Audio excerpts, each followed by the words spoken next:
NATO to spend £2.6 billion on satellites, cybersecurity and drones.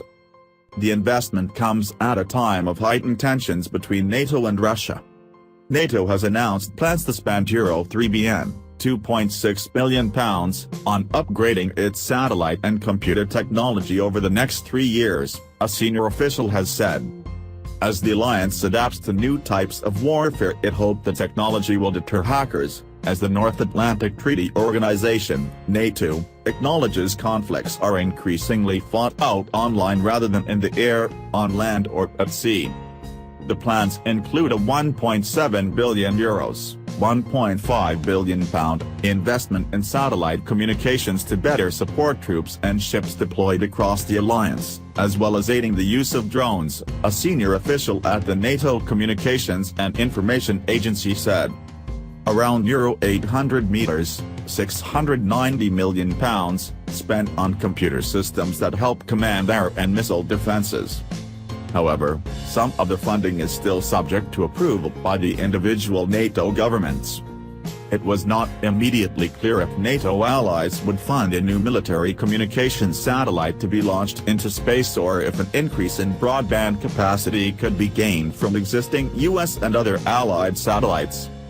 An investment of €71 meters, £61 million, will go to improving the protection of NATO's 32 main locations from cyber attacks, and another €180 meters, £155 million, is to be spent to provide more secure mobile communications for alliance soldiers in the field.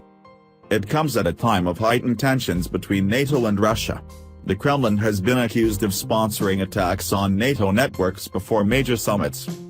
An investigation into Russia's influence on the U.S. election is also currently underway after both the FBI and the CIA concluded the Kremlin had intervened to help Donald Trump win. Russian hackers have also been blamed by Western intelligence for the hacking of the emails of several leading members of the Democrat Party on the eve of their national conference. Mr. Trump, who has called the hacking claims a political witch hunt.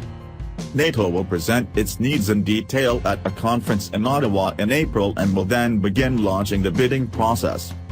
It is likely to attract major Western defense contractors including Airbus Group, Raytheon and Lockheed Martin Corp. As contractors from non-NATO companies are unable to bid. NATO rules prohibit Russian or Chinese suppliers unless there is a specific need that allied companies cannot provide.